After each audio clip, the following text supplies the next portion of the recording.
चिदानन्दरूपं नमो वीतरागं चिदानन्दरूपं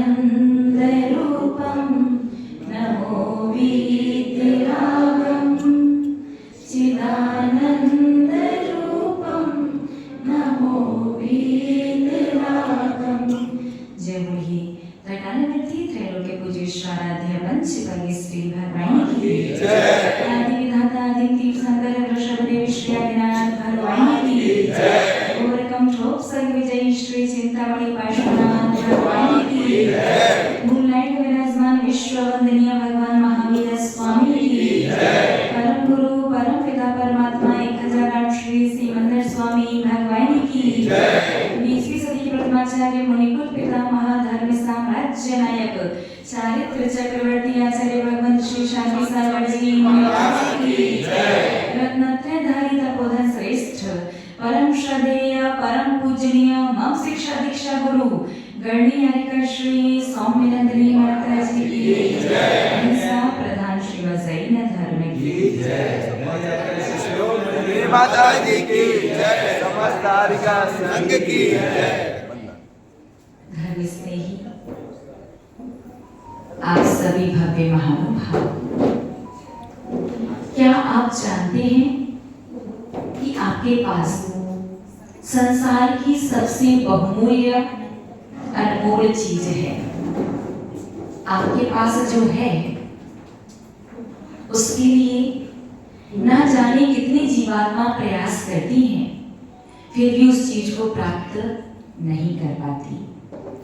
तो संसार की सबसे महत्वपूर्ण चीज जो आपके पास है वो क्या है और कितनी महत्वपूर्ण है, ये बात हम आपको बताना चाहते हैं।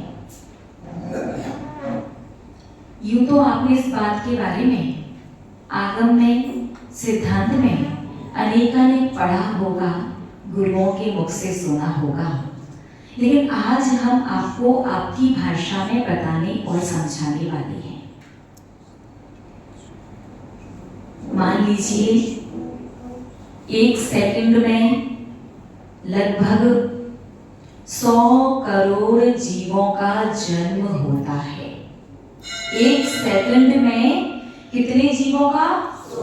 100 अरब, 100 करोड़ सॉरी, 1 सेकंड में लगभग 100 अरब जीवों का जन्म होता है। कितने? 100 अरब। उन 100 अरब में से 99 अरब तो तिर्यंच गति में पैदा होते हैं। कितने? 99 अरब। अब कितने बचे? 1 अरब। 1 अरब में से 99 करोड़ जीव देव गति में पैदा होते हैं। कितने? 99 करोड़। अब कितने बचे? 1 करोड़। 1 करोड़ में से 99 लाख नरक गति में पैदा होते हैं। कितने? 99 लाख।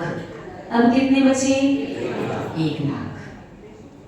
1 लाख में से 99,000 समूर्छन पर्याय में पैदा होते हैं। मनुष्य तो है, लेकिन इतना कम समय होता है जिन्हें अपने जन्म और मरण के दुख से छूटने का, पुरुषार्थ करने का, जिनवाणी सुनने का अवसर और समय नहीं मिलता। 99,000 समूर्छन मनुष्यों में उत्पन्न होते हैं। अब कितने बचे? 1,000। 1,000 में भी 900 जीव अनार्य क्षेत्रों में पैदा होते हैं। अनार्य यानी मनुष्य पर्याय मिलने के बाद भी धर्म कर्म करने का विवेक नहीं रहता, अनुकूलता नहीं मिलती। अब कितने बचे? 100। 100 में भी 99 जीव अजैन कुल में पैदा होते हैं और 1 सेकंड में पैदा होने वाले 100 अरब में 1 जीव है जिसे जैन कुल प्राप्त होता है और उस सेकंड में प्राप्त होने वाला जैन कुल को प्राप्त करने वाला वो जीव आप हैं। उस सेकंड जो 100 अरब जीव पैदा हुए थे, जिसमें से एक जीव ने जैन कुल को प्राप्त किया था, वो कौन है? वो आप हैं। इतनी बहुमूल्य अनमोल ये मनुष्य पर्याय आपको प्राप्त हुई है, और आप इस पर्याय के साथ क्या कर रहे हैं? संसार का राग देश, घूमना फिरना, संसार करना, धर्म से दूर है या पास? थोड़ा सा दूर, थोड़े से पास, और पास आने का प्रयास अपन कर रहे हैं। महानुभाव, आप सभी लोगों ने अष्टमूल गुण के माध्यम से जैन धर्म में प्रवेश तो ले लिया है। प्रतिदिन देव दर्शन का आप सभी लोगों का नियम है, और आप सभी लोग जानते हैं कि देव दर्शन की शुरुआत घर पर बैठ कर की। कब? जैसे ही नींद खुले, नींद खुलते के साथ मंदिर जाने की भावना भाने से देव दर्शन की शुरुआत होती है। अर्थात आपने अपने मन की शुद्धि तो कर ली, और अष्टमूल गुण के माध्यम से इस तन की, काया की शुद्धि भी कर ली। अब महत्वपूर्ण चरण है वचन शुद्धि का। किसका? वचनों की शुद्धि।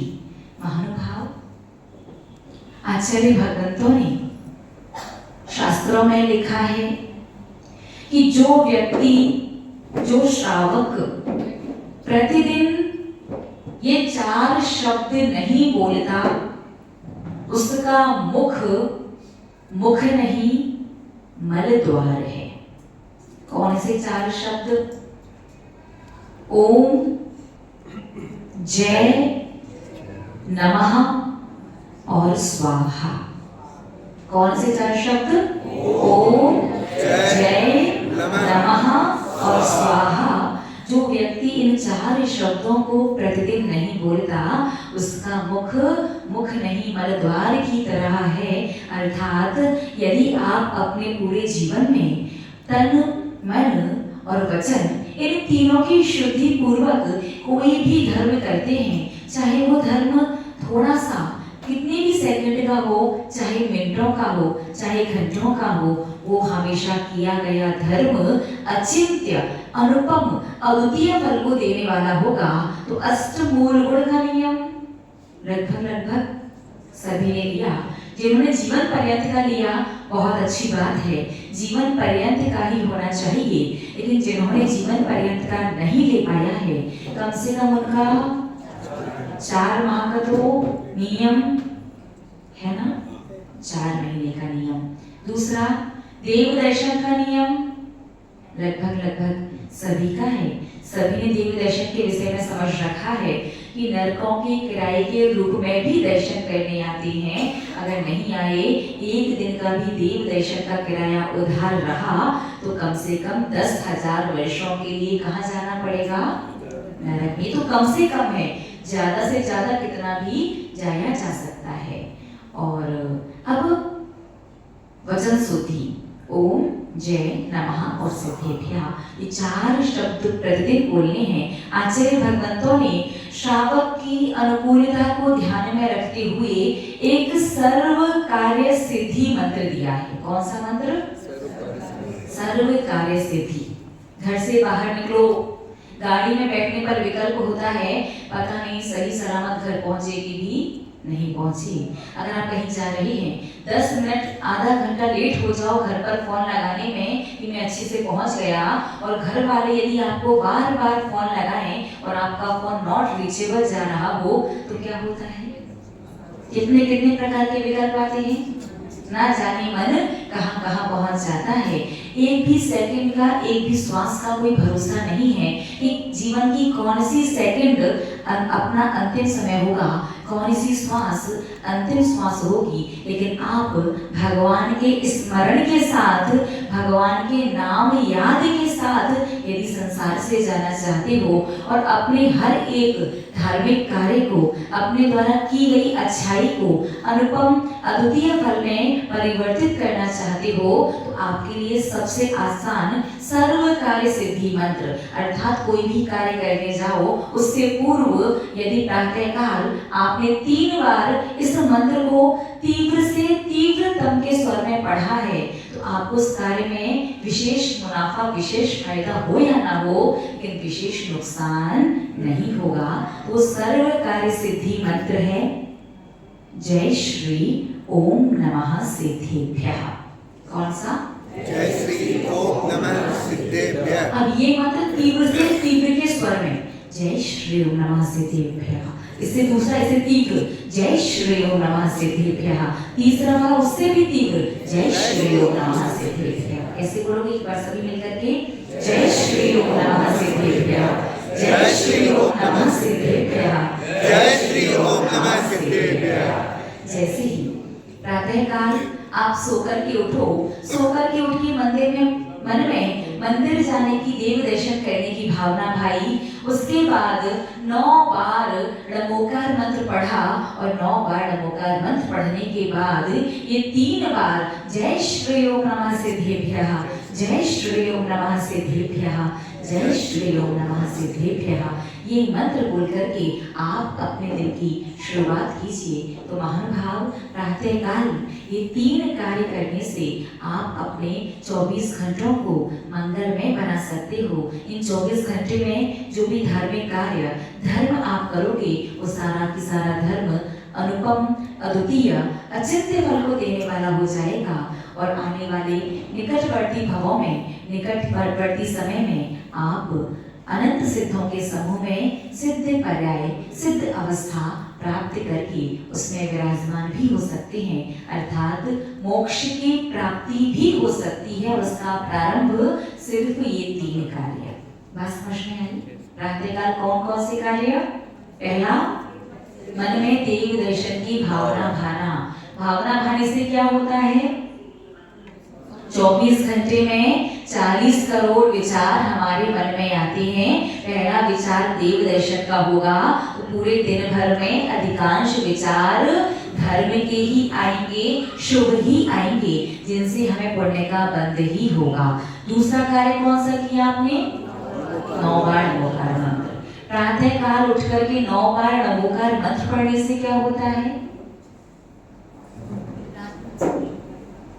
महानुभाव 9 बार नमोकार मंत्र पढ़ना अर्थात एक का विसर्ग प्रायश्चित ग्रंथों के अनुसार सबसे लघु प्रायश्चित है। सबसे छोटा प्रायश्चित क्या होता है? 9 बार नमोकार मंत्र पढ़ना, अर्थात रात्रि में सोने से पहले यदि आप 9 बार नमोकार मंत्र पढ़ करके सोते हो तो पूरे दिन भर में अनजाने में आपसे जो भी गलतियां हुई हैं और पूरे दिन भर में जो जान करके या बड़ी गलतियां हो गई हैं, जिनका प्रायश्चित आपको गुरुओं के पास जाकर के लेना है, और जब तक गुरुओं के पास नहीं पहुंच पा रही हैं तब तक उन अशुभ कर्मों का फल आपको नहीं भोगना पड़े। उस अशुभ कर्म के फल को उदय आने पर स्टे लगाने के लिए और दिन भर में जो छोटी छोटी सी गलतियां हुई हैं उन समस्त अनजाने में हुई छोटी गलतियों का क्षय करने के लिए, और बाई चांस अगर गुरुओं के पास पहुंचने से पहले संसार से चले गए उस अशुभ कर्म की निर्जरा के लिए रात्रि में सोने से पहले 9 बार नमोकार मंत्र अवश्य पढ़ना चाहिए। और वहीं प्रातःकाल जो आपने 9 बार नमोकार मंत्र पढ़ा वो कायोत्सर्ग पूरी रात्रि में मन वचन काय से जाने अनजाने में जो भी गलतियां हुई हैं समस्त गलतियों का प्रायश्चित स्वरूप और उन जाने अनजाने में हुई गलतियों से अर्जित हुआ पाप कर्म की निर्जरा करने के लिए प्रातःकाल कायोत्सर्ग किया जाता है। तो कितने लोग हैं जो कायोत्सर्ग नहीं करते? हाथ खड़े करो। कुछ श्रावक हैं, बाकी सारे लोग करते हैं। कभी करते आजू बाजू देख किसके हाथ खड़े हैं उसी हिसाब से हाथ खड़ा करें। तो अब ध्यान रखना, आप अपने पाप को अपने आप भी हल्का कर सकते हो। याद रखो जितनी आपकी हाइट है उतना गहरा गड्ढा खुदा हुआ है। उस गड्ढे में आप खड़े हुए हो, डेली निरंतर जो पाप कर रहे हो, उस गड्ढे में उतना पानी, आपका पाप रूपी पानी भरता जा रहा है। वो पानी अभी घुटने तक, कमर तक आया है, अभी कंधों तक आया है, इसलिए आपको पता नहीं चल रहा। लेकिन जब वो पानी निरंतर उस गड्ढे में जा रहा है, तो एक ना एक दिन ऐसा अवश्य आएगा जब वो पानी आपकी नाक तक भी पहुंचेगा और फिर प्रयास करने के बाद भी आप उस गड्ढे से बाहर नहीं निकल पाओगे और घुट घुट करके मरने के अलावा आपके पास कोई विकल्प नहीं होगा। तो निरंतर उस गड्ढे में जिसमें आप खड़े हो, पाप रूपी जल प्रतिदिन जा रहा है। वो जल आपकी नासिका तक, आपके मस्तिष्क तक पहुंचे, उससे पहले फायदा क्या है कि धर्म का, कायोस्तर का एक ग्लास पकड़ लो, ताकि ग्लास से भी पानी निकालोगे तो बहुत सारा पानी उस गड्ढे से बाहर निकाल सकते हो और आपकी श्वास तक, मस्तिष्क तक पानी पहुंचने से बच सकते हो। तो महानुभाव, रात्रि में सोने से पूर्व और जगने के बाद एक कायोत्सर्ग करना और शुरू कर दीजिए। और तीसरा कार्य कौन सा मंत्र? सर्व कार्य सिद्धि मंत्र। कौन सा? जय श्री ओम नमः सिद्धेभ्यः। इसे कम से कम कितनी बार? 3 बार। कैसे पढ़ना है? तीव्र से तीव्रतम और उससे भी तीव्र। एक बार सभी लोग एक साथ हाथ जोड़ करके पढ़ करके सुनाइए। जय श्री ओम नमः सिद्धेभ्यः, जय श्री ओम नमः सिद्धेभ्यः, जय श्री ओम नमः सिद्धेभ्यः। ये सर्व कार्य सिद्धि मंत्र है। उसके बाद अपने दिन की शुरुआत कीजिए। निश्चित रूप से पूर्वकृत जो पाप कर्म है, अशुभ कर्म है, वो उदय में तो आएंगे, उतनी ही तकलीफ, उतना ही कष्ट देंगे जितना आप बर्दाश्त कर सको, जितना आप झेल सको। आपकी शक्ति से ज्यादा आपको परेशान नहीं करेंगे। महानुभाव, चातुर्मास प्रारंभ हो चुका है और चातुर्मास में प्रत्येक श्रावक का एक नियम अवश्य होना चाहिए और वो नियम है रात्रि भोजन का त्याग। क्योंकि बारिश की वजह से आप यदि लाइट वगैरह भी जलाते हो तो भी सूर्य अस्त होने के बाद अनंतानंत सूक्ष्म समूषण जीव जो उत्पन्न हो रहे हैं सो तो हो ही रहे हैं। ये लाइट जलाने से भी असंख्यातों जीव उत्पन्न होते हैं जिनका घात, जिनका मरण आपके भोजन करने की वजह से होता है। तो चातुर्मास में 4 माह के लिए यूं तो प्रत्येक श्रावक का चारों प्रकार के आहार जल का त्याग होना चाहिए, लेकिन फिर भी यदि शक्ति और सामर्थ्य नहीं है तो कम से कम अंधेरा होने से लेकर के प्रातः काल तक अन्न की वस्तु का त्याग तो होना ही चाहिए। और जो श्रावक यदि अंधेरा होने से अन्न का त्याग नहीं कर सकते तो कम से कम, देखो हम तो साधु हैं, हमारी तरफ से तो सूर्य अस्त होते ही चारों प्रकार के आहार जल का त्याग। फिर भी आप श्रावक हैं तो अपनी अनुकूलता अनुसार 8 या लास्ट 9 2 महीने के लिए, क्योंकि सावन का महीना चल रहा है, इसके बाद भादव का महीना बहुत विशेष होता है। क्या उसकी विशेषता है और उन दिनों किया गया धर्म कैसे कैसे फलदायी होता है, वो हम आपको जब भादव का महीना शुरू होगा तब बताएंगे। लेकिन हम आपसे कहना चाहेंगे यहाँ उपस्थित प्रत्येक श्रावक को, और जो यहाँ नहीं है, बाहर घर बैठे हुए या कहीं भी यदि हमें सुन रहा है, उसे विशेष रूप से 4 महीने के लिए ले सको, बहुत अच्छी बात है। 4 माह के लिए नहीं ले पाओ तो कम से कम 2 महीने, सावन और भादौ, इन 2 महीने के लिए कम से कम आप 8 या 9 बजे के बाद किस चीज का त्याग करोगे? अन्न की वस्तु का त्याग निश्चित रूप से अवश्य करें। हाथ खड़े कीजिए, ऐसे कितने लोग हैं जो 9 बजे के बाद अन्न की वस्तु का त्याग नहीं कर सकते? पुरुष वर्ग में पहले नहीं कर सकते 9 बजे के बाद। आप लोगों का त्याग है पहले से रात्रि भोजन का, जिनका नहीं है वो 9 बजे के बाद कर सकते हैं ना? आप नहीं कर सकते, ये नहीं हो। स्त्री वर्ग में 9 बजे के बाद कौन त्याग नहीं कर सकता? 2 महीने सभी लोग कर सकते हैं, और जिन्हें 9 भी कम लगे वो अपने हिसाब से 10 11 लास्ट 12-1 बजे तक मत करना। 11:59 ये आप देखो बनाने का, तो बनाने को कच्चे केले की टिक्की वगैरह भी भैया आप लोग यदि खाना है ना आपको तो मखानी सेक करके ले आओ, है ना, कच्चे केले का कुछ बना करके लेके आओ। यदि आरंभ सारंभ का देखा जाए तो आप तो बिना अनाज के में भी आरंभ सारंभ आराम से कर सकते हो। उससे बढ़िया जल्दी हाँ, पुरुष वर्ग के रात में तो और ज्यादा। ड्राई फ्रूट है। कोई बता सकता है क्या? काजू किशमिश एक गांव में जितनी हिंसा होती है उतना पाप लगता है, ऐसा कुछ मैंने पढ़ा था। नहीं, ध्यान से समझिएगा। वैसे तो चारों प्रकार के आहार जल का त्याग करना चाहिए, नहीं कर पाओ तो कम से कम अन्न की वस्तु का त्याग तो करना ही चाहिए, क्योंकि सूर्य अस्त होने के बाद अंधेरा होने से अन्न की जो सामग्री होती है, जो अनाज की जो वस्तुएं होती हैं, उसमें सम्मोषण मनुष्य पंचेंद्रिय मनुष्य जाति के जीवों का जन्म होता है। आपकी तरह जैसे आपके प्राण हैं, आप पंचेंद्रिय हैं, ऐसे जीवों का जन्म अनाज में होता है, सम्मोषण जीवों का।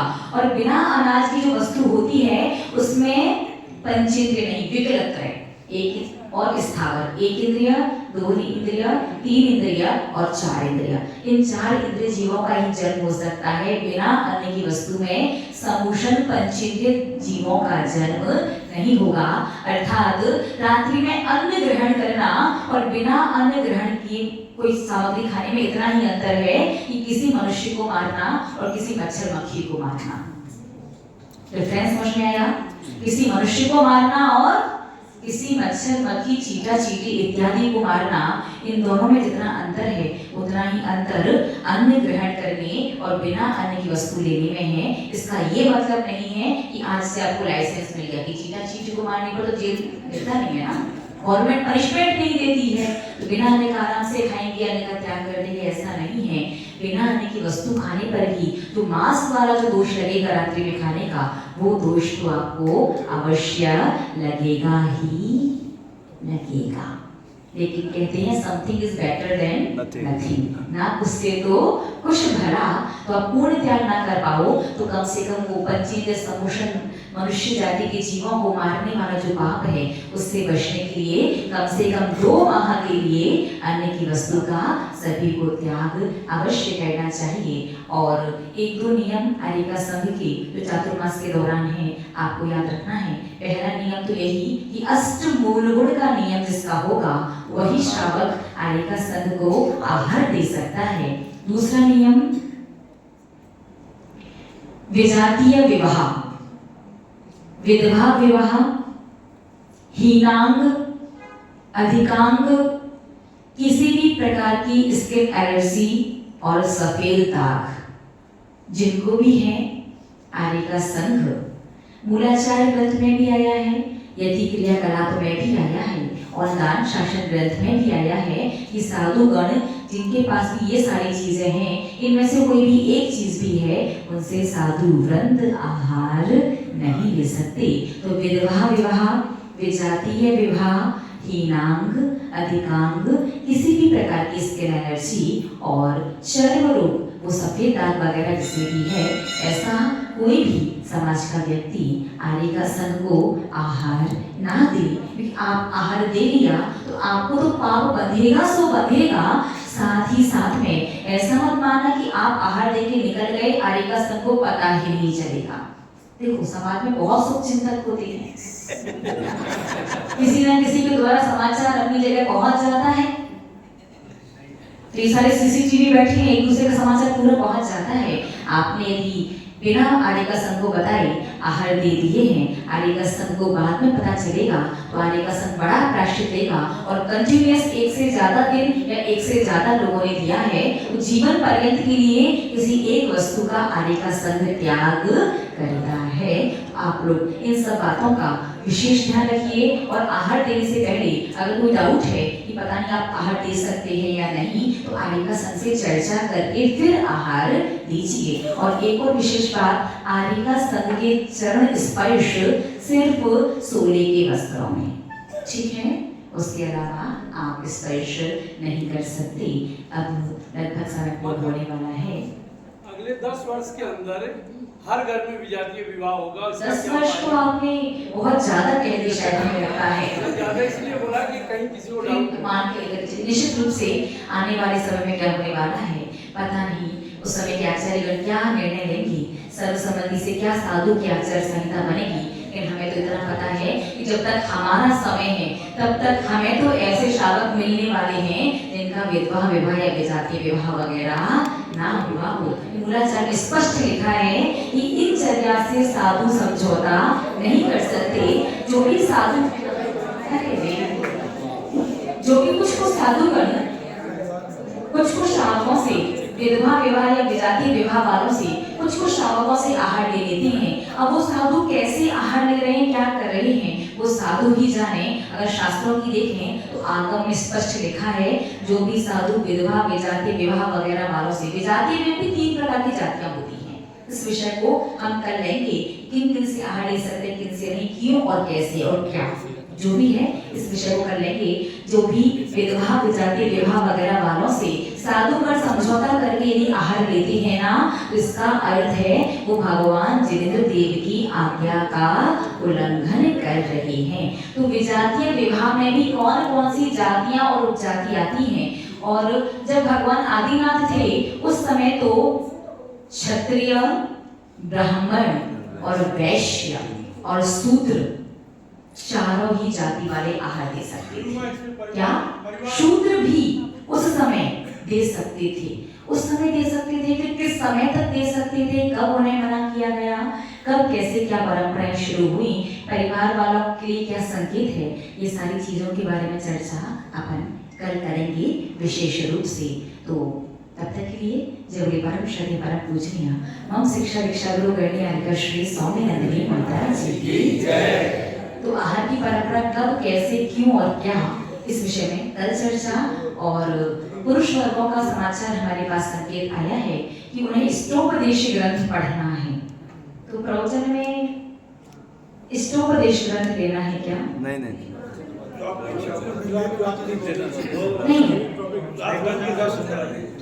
दो चार वाले ही है बस। तो अपना जो सामान्य वाला विषय है, कल आहार का विषय होने के बाद अपना वही विषय कंटिन्यू करते हैं, ठीक है? परिवार वाले दे सकते हैं क्या? वो कल, अब आहार वाला जो विषय है ना, उसकी पूरी चर्चा अपन विस्तार से कल करेंगे, ठीक है? लगाइएगा आसन, बंद कीजिएगा दोनों नेत्र, जोड़ेगा दोनों हाथ, लयबद्ध तरीके से ताली बजाते हुए अरहम का पाठ।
सबसे पहले आंखों पर लगाएंगे, मस्तिष्क का स्पर्श करते हुए सिर का स्पर्श करेंगे, मुख का स्पर्श करते हुए गला और गर्दन, दोनों कंधों का स्पर्श करते हुए दोनों हाथ, पेट का स्पर्श करते हुए नाभि और दोनों पैरों का स्पर्श करते हुए कमर का स्पर्श करेंगे। खोले आंखों को चिन्मय स्तुति। बुद्धि समाधि पैंडा विशुद्धि स्वात्मोपलब्धि से सौख्य सिद्धि चिंतामणिं चिंतित वस्तुदानि त्वां वन्द्यमानस्य ममास्तु देवी। 9 बार नमोकार मंत्र।